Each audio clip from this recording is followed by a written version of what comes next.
ভালো নামি-দামি কোম্পানিতে কাজ পাওয়ার পর থেকেই মেয়েটি ছেলেটির সাথে প্রতারণা করে ফেলে। ছেলেটি বদলা নেয়ার জন্য প্রতিশোধের আগুনে মেতে ওঠে। মেয়েটির ইনস্টাগ্রাম অ্যাকাউন্ট থেকে শুরু করে তার বাবার ফাইন্যান্স কোম্পানি সিস্টেম পর্যন্ত সমস্ত কিছুই হ্যাক করে তাদের জীবনটা পুরো তছনছ করে তোলে। এমনই প্রতারণার প্রতিশোধের গল্প নিয়ে হাজির হয়েছি আজকে।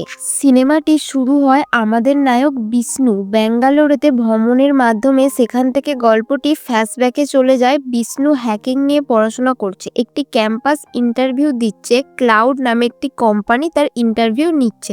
যখন তার ইন্টারভিউ নিচ্ছে তখন তার সমস্ত ব্যাক পেপার দেখে বলে, আমরা জানি না যে আমাদের কোম্পানি কিভাবে ইন্টারভিউ লেটার পেয়েছে, সে কারণ আমরা এত ব্যাক পেজ লোকেদের নির্বাচন করি না। কিন্তু বিষ্ণু বলে, না স্যার, আমি এখান থেকে একটি ইমেল পেয়েছি। তারা বলে এটা আমাদের পক্ষ থেকে ভুল হতে পারে, সেই কারণেই আমরা আপনার ইন্টারভিউ নিয়েছি। যাই হোক, তোমার সিভি আমাদের কাছে আছে, যদি কোনো পোস্টিং বিনামূল্যে হয় তবে আমরা তোমাকে ফোন করব। তারা বিষ্ণুকে সেখান থেকে যেতে বলে।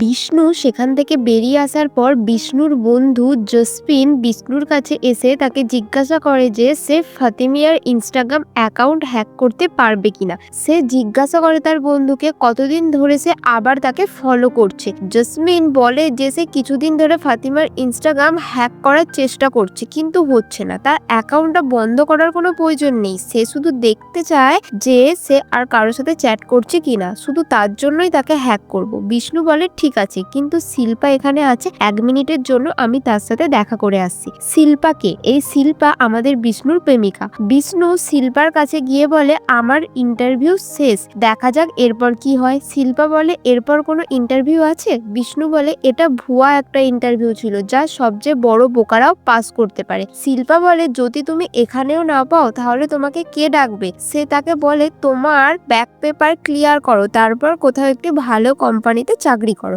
আমার বাবা আমাদের এই সম্পর্কে রাজি হবে না যতক্ষণ না তুমি ভালো কাজ পাও। বিষ্ণু কথাটি শুনে খুব কষ্ট পায়, কিন্তু বিষ্ণু তাকে জিজ্ঞাসা করে তুমি এই কাজ কোথা থেকে পেলে শিল্পা? শিল্পা বলে আমি কোনো ইন্টারভিউতে যাইনি, আমার বাবা আর্থিক সংস্থার একটি আইডি বিভাগের প্রধান হিসাবে কাজ করতে বলেছে। এরপর সেখান থেকে বিষ্ণু জসপিনকে নিয়ে তার বন্ধু অনিসের দোকানে চলে যায়।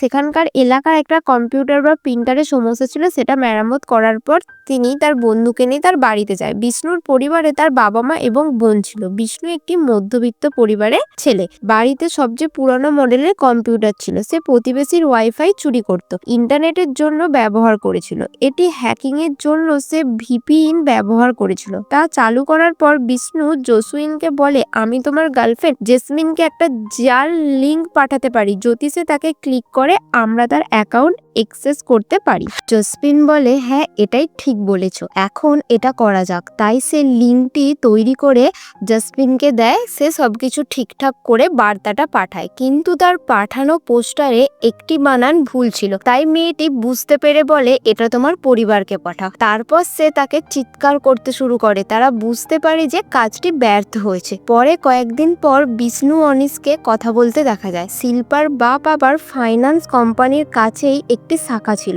যখনই কম্পিউটারে কোনো সমস্যা হতো তখন সে গিয়ে তা ঠিক করে দেয়। তারপর তারা যখন কথা বলে তখন সে শিল্পাকে ফোন করে, কিন্তু শিল্পা বিষ্ণুর ফোন কেটে দেয়, কারণ সেই শিল্পার বাবার চাকুপেরিয়ার গোল্ড ফাইন্যান্স কোম্পানিতে সেদিন শিল্পা আইডি বিভাগের প্রধান হিসাবে কাজ করতে যাচ্ছিল। শিল্পার বাবা সেখানে সবাইকে শিল্পার সাথে পরিচয় করিয়ে দেন। ইনি হলেন প্রবীণ কুমার, আমাদের আইডি পরামর্শদাতা, আর ইনি হলেন জিলস, আমাদের প্রতিষ্ঠানের সমস্ত কম্পিউটার বিষয়ে দেখাশোনা করেন। ইনি হলেন ম্যাথিউস থমাস, ইনি হলেন এখানকার ফাইন্যান্স ম্যানেজার। শিল্পার প্রতি আমাদের ফাইন্যান্স ম্যানেজার মিথিউসের দৃষ্টিভঙ্গি দেখে খুব একটা ভালো লাগছিল না। সবার সাথে পরিচয় হওয়ার পর সে তাকে কাজে যোগ দিতে বলে। কাজে যোগদানের পর শিল্পা বিষ্ণুকে ফোন করে এবং বলে যে সে খুব ব্যস্ত, সবেমাত্র কাজ শুরু করেছে এবং সবকিছু শিখেছে। শিল্পা বলে পরে তাকে ফোন করবে এবং ফোন কেটে দেয়। বিষ্ণু অনুভব করতে ভাবতে শুরু করে যে সে ইচ্ছাকৃতভাবে তাকে এড়িয়ে চলছে এবং অনিশ সবকিছু বুঝতে পারে এবং বলে যে তুমি সরাসরি তার সাথে কথা বলো, সমস্যাটি সমাধান করে ফেলো। তাই সে শিল্পাকে সরাসরি তার সাথে দেখা করতে বলে। তখন শিল্পা বাবার অনুমতি নিতে যায়। তখন তার বাবা বলে যে তার বন্ধুর সাথে দেখা করতে যাচ্ছে। তখন সে বলে একা যেতে হবে না, ম্যাথিউসকে নিয়ে যাও। তাই ম্যাথিউস তাকে ছেড়ে দেয়। তারপর তারা দুজনেই একটি বেকারিতে বসে কথা বলে। তারপর সে তাকে জিজ্ঞাসা করে যে তার পরিকল্পনা কি। তখন সে বলে যে অনিশের সাথে কম্পিউটার দোকানের বাড়ানোর পরিকল্পনা করছে এবং আমি আমার ভাইয়ের সাথে যোগ দেব। এই কথা শুনে সে খুব রেগে যায়। তুমি যদি কম্পিউটার দোকানের সাথে বসো থাকো তাহলে আমার বাবা এই বিয়েতে রাজি হবে না। বিষ্ণু বলে কেন সে রাজি হবে না? তোমার বাবা একজন ব্যবসায়ী এবং আমি একজন ব্যবসায়ী। তাই বিষ্ণু তাকে জিজ্ঞাসা করে তুমি রাজি কিনা। তোমার বাবা রাজিতে যায় আসে না। তখন সে রেগে বলে তুমি কি ভাবো যে জুস কাটলেট কিনে আমি তোমাকে টাকা দেবো? কি সাহসের সাথে এটা অর্ডার করেছো? তার এই কথাটা প্রশ্নের উত্তর তার কাছে ছিল না। সে তার হাতে টাকাটা তার হাতে দিয়ে চলে যায়। সে যখন বাড়ি পৌঁছায় তখন সে জাসপিনের সাথে কথা বলে। জাসপিন বলে তার নিশ্চয়ই অন্য কোনো সম্পর্ক আছে। তুমি কি জিজ্ঞেসও করেছো তার অন্য কারোর সাথে সম্পর্ক আছে কিনা বা এই কাজটি করতে কেউ তাকে বাধ্য করছে কিনা? জাসপিন বলে আমি ভাবছি যে আজ আমরা ফাতিমার ইনস্টাগ্রাম অ্যাকাউন্টটা হ্যাক করব, কারণ আমার সন্দেহ হচ্ছে যে সে অন্য কারোর সাথে সম্পর্কে আছে। বিষ্ণুও তখন এই কথাটা শুনে ভাবে যে তারও শিল্পার অ্যাকাউন্টটা চেক করা উচিত, কিন্তু তাকে হ্যাক করতে হয়নি কারণ তার মনে পড়ে শিল্পা আগেও তাকে পাসওয়ার্ড বলেছিল আর যখন সে চেষ্টা করে তখন সে তার অ্যাকাউন্টটা লগ ইন করতে সক্ষম হয়। শিল্পা তখন অফলাইন ছিল, সেই সময় ঘুমাচ্ছিল, কিন্তু ঠিক সেই সময় ম্যাথিউস তাকে ইনস্টাগ্রামে অনলাইন দেখে একটি বার্তা পাঠায় যে সে ঘুমিয়েছে কিনা। এটা দেখে বিষ্ণু খুব রেগে যায় এবং তাকে অনেক খারাপ কথা বলে। ম্যাথিউস সেই বার্তাটি দেখে হতবাক হয়ে যায় কারণ এটি শিল্পা তাকে দেয়া উত্তরের মতো মনে হচ্ছিল না। তার মনে হয় যে এই সময় তাকে বার্তা পাঠানো উচিত হয়নি, তাই সে হঠাৎ তার ফোন বন্ধ করে দেয়। পরের দিন ম্যাথিউস অফিসে গিয়ে সম্পূর্ণ হতবাক হয়ে যায়। গতকালের ঘটনার পর সে কিভাবে শিল্পার সাথে মুখোমুখি হবে তা ভেবে সে ভিতরে ঢুকে যায়, কিন্তু শিল্পা তার সাথে স্বাভাবিকভাবেই কথা বলছিল। এটা তাকে সত্যি অবাক করে। সে বুঝতে পারে যে শিল্পা সেই বার্তা সম্পর্কে কিছুই জানে না। তারপর সে শিল্পাকে বার্তাটি দেখায়। এটি দেখার পর সে খুব রেগে যায় এবং কান্নাকাটি করে, বলে এই বার্তা সে পাঠায়নি। ম্যাথিউস বলে সে তাকে বিশ্বাস করে। শিল্পা বুঝতে পারে যে কে এই অ্যাকাউন্ট নিয়ে খেলছে। তার সন্দেহ প্রথমে বিষ্ণুর দিকেই যায়। সে তাকে ফোন করে এবং তার সাথে খুব ঝগড়া করে এবং বলে আমি সবসময় তোমাকে আমার ইনস্টাগ্রাম পাসওয়ার্ড বলেছি, তাই তুমি এরকম করছো। সে তার উপর খুব রেগে যায় এবং তাকে বলে সে তাকে আর ফোন করবে না। সে রাগ করে ফোন কেটে দেয়। এরপর মিথিউস প্রবীণের সাথে এই ঘটনাটা নিয়ে কথা বলে। সে শিল্পাকে পছন্দ করে, এরপর তাকে প্রস্তাব দেওয়ার কথা ভাবছে। এদিকে শিল্পা তাকে ফোন না করতে বলায় সমস্যার সমাধান করতে বিষ্ণু তার অফিসে যায় এবং জিজ্ঞাসা করে কেন সে এমন করছে। তখন শিল্পা বলে সে কেন এসেছে এখানে। এর ফলে বিষ্ণু আরো রেগে যায়, হইচই করতে চিৎকার করতে শুরু করে আমি তোমাকে ছাড়া বাঁচবো না, আমি তোমাকে বিয়ে করতে চাই। তখন শিল্পা রেগে গিয়ে বলে তোমাকে তাহলে আর পরীক্ষায় লিখতে হবে না, তাই না? তুমি আমাকে বিয়ে করে আমার বাবারটাকে আরামে জীবনযাপন করতে চাও, এটাই কি তোমার উদ্দেশ্য? এরপর এদের মধ্যে ঝগড়া শুরু হয়ে যায়। এইসব শুনে বাবা সেখানে আসে। তখন সে জিজ্ঞাসা করে সমস্যাটি কি, কে এই ছেলে? শিল্পা বলে সে আমার বন্ধু, কিন্তু শিল্পার বাবা বাইরে থেকে সবটাই শুনেছে। তখন সে জিজ্ঞাসা করে সে বন্ধু নাকি আরো অন্য কিছু। তখন শিল্পা কিছুই বলে না। তখন শিল্পার বাবা শিল্পাকে বাড়ি যেতে বলে। এরপর শিল্পার বাবা বিষ্ণুর সাথে কথা বলে, যদি আগে কিছু ছিল বা থেকে থাকে তাহলে সব শেষ, এখন তুমি শুধু তার বন্ধু। যদি সে কোনো সম্পর্কে আগ্রহী না হয় তাহলে তাকে বিরক্ত করার কোনো মানে নেই। তারপর বিষ্ণু বলে না স্যার, শিল্পা রাগের বসে কথা বলেছে, সে আমাকে সত্যি পছন্দ করে এবং আমি তাকে অনেক পছন্দ করি। সে যেই আসুক না কেন, সে যদি রাজি থাকে আমি তাকে বিয়ে করবই। ততক্ষণে বাবা কষিয়ে একটা থাপ্পড় মারে বিষ্ণুকে। বিষ্ণু এতটাই রেগে যায় যে তাকে কোনোভাবেই তার থাপ্পড়ের বদলা নিতেই হবে। তারপর সে তার বন্ধু অনিশকে বলে সে নাকি শুধু একজন অটো চালক, আমরা নাকি তার বিরুদ্ধে লড়াই করার জন্য কিছুই করতে পারবো না। সে আরো বলে সে একটা বড় বোকা, মানে বিষ্ণু প্ল্যান ছিল অন্য কোনো উপায়ে তাকে জবাব দেয়া। সেই সময় অনিশের কাছে ফোন আসে যে তার শাখার কিছু কম্পিউটার নষ্ট হয়েছে। বিষ্ণু বলে সেও আসবে। বিষ্ণু তার সিস্টেম পরীক্ষা করার জন্য সে বসে তাদের সার্ভারের পাবলিক আইডি ঠিকানা নোট করে। তারপর সে অনিশের সাথে তার বাড়ি যায় এবং সেখানে এসে ভিপিএন চালু করে। অনিশ ভিপিএন এর নাম দেখে বলে এই সমস্ত নাম পরিবর্তন করার সময় এসেছে। এই সমস্ত নাম পরিবর্তন করে একটি নতুন নাম রাখতে পারে, তার মনে আছে যে উদনয়ের গাড়ির নাম কাঁথালান, তাই সে নতুন ভিপিএন এর নাম রাখে কাঁথালান। তাই সে পাবলিক আইডির ঠিকানা ব্যবহার করে এবং তাদের সমস্ত সার্ভারের সাথে সংযোগ স্থাপন করে ডেটাও মুছে ফেলে। পরের দিন সকালে চাকো সব জায়গা থেকে ফোন পায়। তারা বলে সিস্টেমে কোনো ডেটা নেই, সবকিছু মুছে ফেলা হয়েছে। বাবা সম্পূর্ণ টেনশনে অফিসে আসে। তখন তারা বলে যে এটা কোনো ধরনের হ্যাকিং, যেহেতু সার্ভারে কোনো ডেটা ছিল না তাই সেদিন তাদের কোনো শাখা খোলা সম্ভব হয়নি, সবকিছু সাময়িকভাবে বন্ধ ছিল।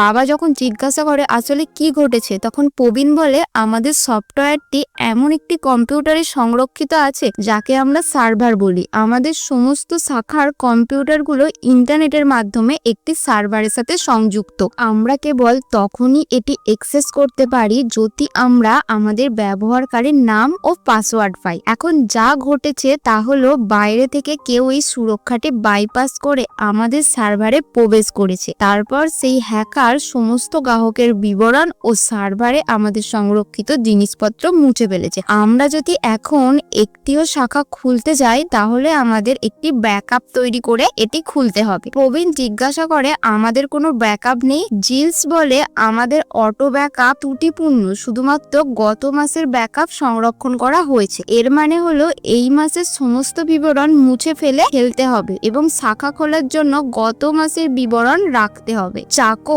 জিজ্ঞাসা করে যে এতে কোনো সমস্যা আছে কিনা। মেথু চাকুকে বলে যদি আমাদের কাছে এই মাসের কোনো বিবরণ না থাকে তাহলে আমাদের এখানে যে পরিমাণ নগদ অর্থের প্রয়োজন তা আমরা পাবো না। তিনি বলে যে তিনি কোনোভাবে এটি ঠিক করে সমস্ত শাখা খুলতে চায়। আপাতত তারা গত মাসের ব্যাকআপ রেখে শাখা খুলবেন।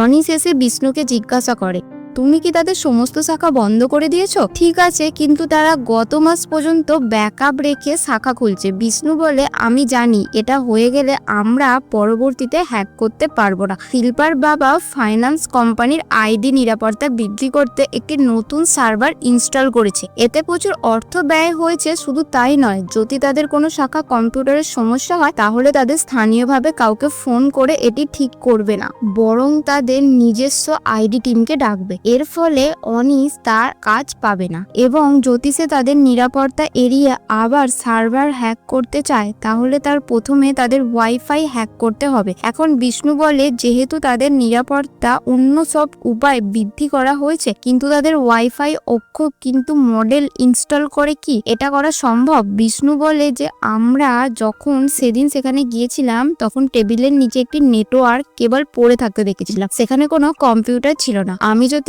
এই মডেলটির সাথে সংযুক্ত করি তাহলে আমি তাদের ওয়াইফাই হ্যাক করতে পারবো। তারপর বিষ্ণু ভাবে যে সে এই একই কাজ করতে পারবে, তাই সে মডেলটি নিয়ে তাদের শাখায় যায়। বাইক লোনের মিথ্যে অজুহাত দেখিয়ে সে বলে তার হাত থেকে কিছু পড়ে গেছে। তারপর সে নিচু হয়, তার আনা মডেলটি তার সাথে সংযুক্ত করে। তারপর সে গিয়ে তাদের ওয়াইফাই হ্যাক করে। যখন সে বুঝতে পারে যে তার প্রয়োজনীয় জিনিসপত্র পেয়েছে তখন সে তার বন্ধুকে মডেলটি ফিরিয়ে নিতে বলে। সেও বিষ্ণুর ব্যবহৃত একই কৌশল ব্যবহার করে। তাই সেই রাতে বাড়িতে থেকে বিষ্ণু আবার তাদের সার্ভার হ্যাক। পরের দিন সকালে আবার সমস্যা দেখা দেয়। চাকো টেনশনে ছিল, সে হ্যাক করেছে, এত লক্ষ টাকা খরচ করেও তুমি যা বলেছে তা করার পরও কিভাবে হ্যাক করলো, এটা কিভাবে হতে পারে? সে আবার সমস্ত ডাটা মুছে ফেলেছে। তার কর্মীরা বলে হয়তো কেউ এটা ইচ্ছাকৃতভাবে প্রতিশোধ নিচ্ছে। তাই অবশেষে প্রবীণ চাকোকে বলে যে এই হ্যাকারকে ধরার জন্য আমাদের একজন হ্যাকারের প্রয়োজন। তারা একজন হ্যাকারকে নিয়ে আসে। হ্যাকার এসে বলে সে সব ঠিক করে দেবে। তাই সিমি তাদের সমস্ত সার্ভার পরীক্ষা করেছে এবং সে বলে যদি সে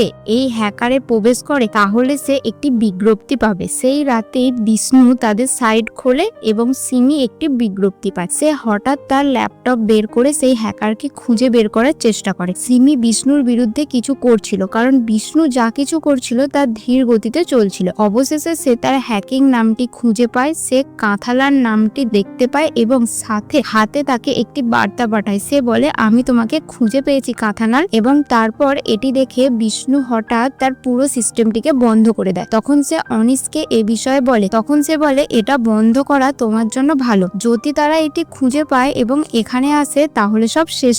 কিন্তু সে মনে করে যে তারা আমার নাম খুঁজে পেলেও আমার অবস্থান পাবে না। সত্যিই সিমি তার অবস্থান খুঁজে পাচ্ছিল না। পরের দিন সে চাকর অফিসে আসে। সিমি বলে যে হ্যাকারের নাম কাঁথালান, কিন্তু তার লক্ষ্য কেবল আমাদের বিরক্ত করা নয়। যদি সে আমাদের প্রতিযোগীর মধ্যে কেউ হতো তাহলে তারা আমাদের সমস্ত ডেটা নিয়ে চলে যেত, কিন্তু এই লোকটি আমাদের ডেটা হ্যাক করে মুছে ফেলেছে এবং আমাদের বিরক্ত করছে। সবচেয়ে বড় সমস্যা হলো আমরা যে নিরাপত্তা ব্যবস্থা এত গোপনে রেখেছি তা সে কিভাবে অ্যাক্সেস করছে। এখন সম্ভাবনা আছে যে সে আমাদের অফিসে প্রবেশ করতে পারে, কিন্তু সে অ্যাক্সেস করতে পারবে না। এই কথা শুনে শিল্পা বলে আমরা যদি ক্যামেরা নিয়ে যাই তাহলে এটিকে তা খুঁজে বার করা সম্ভব হবে না। কিন্তু সিমি বলে অনেক শাখা আছে, আমরা জানি না সে কোন শাখায় প্রবেশ করেছে বা সেখানে এখানকার কোন কর্মীকে প্রবাহিত করেছে কিনা, তাই বলা সম্ভব নয় যে আমরা এটি খুঁজে বের করতে পারি। চাকো বলে যে আমি তোমার কোনো কথা শুনতে চাই না, আমরা কোনোভাবেই কাঁথালানকে ধরতে চাই। সিমি বলে যে ওই ঘটনার পর থেকে হ্যাকার কয়েকদিন কম্পিউটার ব্যবহার করেননি। সিমি তাকে খুঁজে বের করার চেষ্টা করছিল এবং এরই মধ্যে ম্যাথিউ শিল্পাকে কোনোভাবে রাজি করানোর চেষ্টা করছিল। অবশেষে সিমি এসে চাকোকে বলে যে কাঁথালান বলা হ্যাকারটি একজন মালায়, কারণ তামিল ভাষায় যখন লোকেরা কাঁথালান লেখে তখন তারা চা ব্যবহার করে, যখন আমরা মালালিয়া বেশিরভাগ চা ব্যবহার করি। এইসব জানার পর চাকো হার্ট অ্যাটাক হয় এবং সে সেখানেই পড়ে যায়। পরে দেখা যায় যে সে হাসপাতালে আছে। শিল্পা যখন সেখানে আসে তখন চাকো তার সমস্ত রাগ শিল্পার উপর ঝেড়ে দেয়। শিল্পা রেগে বের হওয়ার পর সে তার কলেজের একজন লোককে দেখতে পায়। তার ক্লাসে অন্যান্য ছাত্রদের সম্পর্কে জিজ্ঞাসা করার পাশাপাশি শিল্পা বিষ্ণুর সম্পর্কেও জিজ্ঞাসা করে। কলেজের বন্ধুটি বলে বিষ্ণুর কাছে কিছু জিনিসপত্র আছে এবং কোথাও তার চাকরি করা হয়নি। তখনই সে তাকে সেই সাক্ষাৎকারে ঘটে যাওয়া একটি ঘটনার কথাও বলে। সে যখন ক্লাউডের নামে ইন্টারভিউ দিতে আসে তখন সে আমাদের কলেজের ওয়েবসাইট হ্যাক করে তার আবেদনপত্র ডাউনলোড করে। সে নিজের নাম লিখে এভাবেই ইন্টারভিউতে অংশ নিয়েছিল। আমরা এটা জানতে পেরেছিলাম, কিন্তু সে বাচ্চা ছিল তাই আমরা পাত্তা দিইনি। এসব শুনে শিল্পার মনে বিষ্ণুর প্রতি সন্দেহ পড়ে যায়। সে বিশ্বাস করতে শুরু করে তার কোম্পানিতে ঘটে যাওয়া সমস্যার পেছনে বিষ্ণুর হাত আছে। সে সরাসরি তার বাড়িতে চলে যায়, এমনকি যখন তার পরিবার তাকে জিজ্ঞাসা করে কি হয়েছে সে তাদের কথা শোনে না। সে সরাসরি বিষ্ণুর ঘরে গিয়ে তার সাথে ঝগড়া করতে শুরু করে। আমি জানি আমার কোম্পানিতে হ্যাকিং এর পেছনে তুমিই ছিলে, ভদ্রতার সাথে এটা বন্ধ করো, তোমার জন্য ভালো হবে বলে দিলাম। যদি কেউ এটা জানতে পারে যে এটা তুমি করেছো তাহলে তোমার বাড়িতে ক্ষতিপূরণ দিতে হবে, ভদ্রতার সাথে এটা বন্ধ করাই ভালো হবে। কিন্তু বিষ্ণু এমন ভাবে কথা বলে যে সে কিছুই জানে না। বিষ্ণু বলে তুমি যা বলছো সে সম্পর্কে আমি কিছুই জানি না। তাই শিল্পা রেগে গিয়ে চিৎকার করতে শুরু করে। এরপর যখন সে চলে যায় তখন তার পরিবার বুঝতে পারে তার ছেলে কিছু সমস্যা তৈরি করেছে। তাই তার বাবা রেগে গিয়ে বলে এটা আর ব্যবহার করবে না। এদিকে সিমি সব সময় কাঁথালানকে খুঁজতো। যখন সে তার স্বামীর সাথে মন্দিরে যায় তখন অনিশ, উদনয় এবং আমাদের বিষ্ণু অটোতে বসেছিল, যার অটোতে লেখা ছিল আমাদের কাঁথালান। যখন তার স্বামী অটোর নামটি দেখে তখন সে তাকে জিজ্ঞাসা করে এটি কি সেই কাঁথালান যা তুমি খুঁজছিলে? কিন্তু সিমি বলে তাদের মধ্যে কেউই তার মতো হওয়ার কোনো সম্ভাবনা নেই। এদিকে শিল্পা বলে এটা প্রায় নিশ্চিত যে হ্যাকার বিষ্ণুই। তাই শিল্পা মেথুয়েসের সাথে এ বিষয় নিয়ে কথা বলে। তারপর আমাদের কাউকে এ বিষয়ে বলা উচিত। যদি কোনো কারণে এটি সে না হয় তাহলে আমরা কেবল অভিযোগ করব এবং এটি তাকে মানসিকভাবে দুর্বল করার মতো হবে। তার বাড়ির পরিস্থিতি খুব খারাপ, তাই আমি এটি পক্ষ তাড়াবো না, তবে আমি মনে করি না সে আমার সাথে কিছু করতে পারবে। তাদের সম্পর্ক ভেঙে যাওয়ার বিষয়টি জানতে পেরে ম্যাথিউস বলে সে তাকে বিয়ে করতে চায়, কিন্তু শিল্পা বলে তোমার উচিত আমার বাবার সাথে কথা বলা। অবশ্য শিল্পার ম্যাথিউসকে বিয়ে করার ব্যাপারে কোনো আপত্তি ছিল না, তাই হঠাৎ করে ম্যাথিউস এবং শিল্পার বিয়ে ঠিক হয়ে যায়। সেই সময় বিষ্ণু সমস্ত ব্যাগ প্যাক প্রবেশিকার পরীক্ষা লিখে ফেলে। তাই ম্যাথিউস এবং শিল্পার প্রিয় শুটিং চলাকালীন ম্যাথিউসকে অন্য কোনো স্টুডিও থেকে ফোন করে, বলে স্যার আমাদের আপনার প্রিয় কাজ দিতে হবে, আমরা আমাদের করা সমস্ত কাজ আপনার ফোনে পাঠিয়ে দিয়েছি। তাদের জেদের কারণে সেই ছবিগুলো দেখার জন্য ম্যাথিউস তাদের পাঠানো লিঙ্কে যায়। সেই সমস্ত ছবিগুলো দেখে তারপর সে তাদের বলে, আমি ইতিমধ্যে একজনকে সেট আপ করে ফেলেছি, আমি আপনার কাজ চাই না। এদিকে দিনের শেষে সিমি চাকর সাথে দেখা করে এবং তাকে বলে যে আমরা কেবল আমাদের নিরাপত্তা জোরদার করিনি, বরং তাকে ধরতে না পারার কারণ হলো সে এখনো সিস্টেম লগইন হয়নি। সে যদি আবার সিস্টেমে লগ ইন করে আমি তাকে যেভাবেই হোক হাতে নাতে ধরবো, আমি তার অবস্থান যাই হোক না করে খুঁজে বের করবই। এই কথা শুনে ম্যাথিউস অনড় থাকে যে সে যদি বিষ্ণু হয় তাহলে তাকে হাতে নাতে ধরা উচিত। এই জন্য সে একটি পরিকল্পনা করে। তাকে বিয়ের কথা জানানোর বাহানায় শিল্পা বিষ্ণুর সাথে দেখা করে। তাই যখন শিল্পা বিষ্ণুর সাথে কথা বলে তখন শিল্পা তাকে বিয়ের কথা বলে, তখন সেও বলে শুভ বিবাহ। কিন্তু ম্যাথিউস শিল্পাকে পিছু করতে করতে সেখানে আসে। সে বিষ্ণুকে বলে আমি জানি তুমি সে হ্যাকার। ম্যাথিউস তাকে চ্যালেঞ্জ করে যদি তোমার সাহস থাকে তবে লগ ইন করে আবার হ্যাক করো। বিষ্ণু তার চ্যালেঞ্জ একসেপ্ট করে। এবারে ম্যাথিউসের পরিকল্পনা ছিল তাকে হাতে নাতে ধরা। যখন সে বাড়ি ফিরে যেতে চাইছিল বিষ্ণু তার প্রতিবেশীকে বলে যে সে তার বন্ধু। ছেলেটি বলে সে তার ভাইয়ের ল্যাপটপে কিছু সফটওয়্যার লগ ইন করার জন্য কিছুদিন ধরে চাইছে। সে বলে আজই করবে। সে ল্যাপটপটি কিনে তাতে কিছু সফটওয়্যার ইনস্টল করে। এরপর বিষ্ণু অনুষ্ঠানে অংশগ্রহণের জন্য অনিশকে নিয়ে আসে। ফেরার পথে অনিশ তাকে বলে সবকিছু শেষ হয়ে গেছে, এটাই ভালো, এখন থেকে তাদের জীবন আছে তোমারও জীবন আছে। কিন্তু কিছুই এভাবে শেষ হয়নি। অফিসে থাকা জিলস হঠাৎ ইন্টারনেট থেকে সংযোগ বিচ্ছিন্ন হয়ে যায়। যখন সে পরীক্ষা করতে যায় সে দেখতে পায় যে তাদের পুরো সার্ভার পুড়ে গেছে। সে তৎকালেই চাকোকে ফোন করে, তাকে জানায় সে ফেরার পথে উত্তেজিত হয়ে পড়ে। হঠাৎ তারা অফিসে পৌঁছায়। চাকো যখন জিজ্ঞাসা করে কি হয়েছে, তারা বলে যে হ্যাকার আবার হ্যাক করেছে এবং সিস্টেমটি অতিরিক্ত গরম করেছে, সবকিছু সম্পূর্ণভাবে ধ্বংস হয়ে গেছে। সিমি যখন ঘটনাকে জানতে পারে তখন সে আবার কাথালানকে খুঁজতে বের হয়, চেষ্টা করে। এবার তারা তার অবস্থান খুঁজে পায়। কিছুক্ষণ পর দেখানো হয় তারা তাদের সম্পূর্ণ সম্মতিতে তাদের বাইকে ফিরছে। সেই সময় একটি পুলিশ গাড়ি তাদের ধাওয়া করতে দেখা যায়। এদিকে পুলিশ চাকোকে ফোন করে বলে তারা হ্যাকারকে খুঁজে পেয়েছে। এতে চাকো বলে ওকে মেরে ফেলো না, যা ইচ্ছে তাই করো, কিন্তু তার আগে আমি তার মুখ দেখতে চাই। তাই চাকো যখন স্টেশনে পৌঁছায় চেক করে তখন সে দেখে সেটা আমাদের বিয়ের বর ম্যাথিউস। পুলিশে এদিকে আমরা দেখতে পাই বিষ্ণু অনিশকে পুলিশ ধাওয়া করে, কিন্তু তারা আসলে পুলিশের গাড়ি তাদেরকে ওভারটেক করে ম্যাথিউসকে গ্রেপ্তার করে তাদের সামনে যাচ্ছিল। এখন একটি ফ্ল্যাশব্যাকে দেখানো হয় যে বিষ্ণু আসলে ম্যাথিউস ম্যাক আইডি ব্যবহার করে হ্যাক করেছে। এখন প্রশ্ন হলো সে ম্যাথিউসের ম্যাক আইডি কিভাবে পেল? প্রি ওয়েডিং এর শুটের সময় বিষ্ণু নিজেই তার এক বন্ধুর সাহায্যে জিজ্ঞাসা করে যে সে কি তাকে কাজ দেবে। ম্যাথিউস ফোনে একটি লিঙ্ক পাঠিয়ে দেয়, যাতে ম্যাথিউস ক্লিক করলে বিষ্ণু সেই আইডি ব্যবহার করে সার্ভার হ্যাক করে এবং অতিরিক্ত গরম করে আগুন লাগিয়ে দেয়, যার ফলে সিমির যে লোকেশনটি খুঁজে পেয়েছিল তা ম্যাথিউস ছিল। যাই হোক, তারা বুঝতে পেরেছিল যে ম্যাথিউস সেই ব্যক্তি নয় যা তারা খুঁজছিল এবং সেই হ্যাকার তাদের সাধারণের চেয়েও বুদ্ধিমান। তাই বিষ্ণু যখন বাড়ি ফিরে আসে তখন তার বাবা তাকে বলে আমি জানি না ওই কম্পিউটার ব্যবহার করে কি করছো, তবে তুমি যাই করো না কেন তোমার তা ভালোভাবে করা উচিত। তারপর বিষ্ণুর বন্ধু ফোন করে বলে তুমি সমস্ত পরীক্ষায় উত্তীর্ণ হয়েছো। যা শুনে সে কিছুই না বলে তার ঘরের ভিতরে চলে যায়। তার টেবিলে একটি নতুন বাক্স দেখে যার ভেতর তার বাবা তার জন্য নতুন একটা ল্যাপটপ কিনে দিয়েছিল, যা দেখে সে এটিকে জড়িয়ে ধরে কিছুক্ষণ কাঁদতে কাঁদতে বসে থাকে। সেই ঘটনার পর সে আর কখনো হ্যাক করেনি। সিমি তাকে ধরতে না পারার কারণ হলো পরে সে ব্যাঙ্গালোরতে তার কর্মক্ষেত্রে চলে গেছিল। যখন শিল্পা নিশ্চিন্ত হয়েছিল যে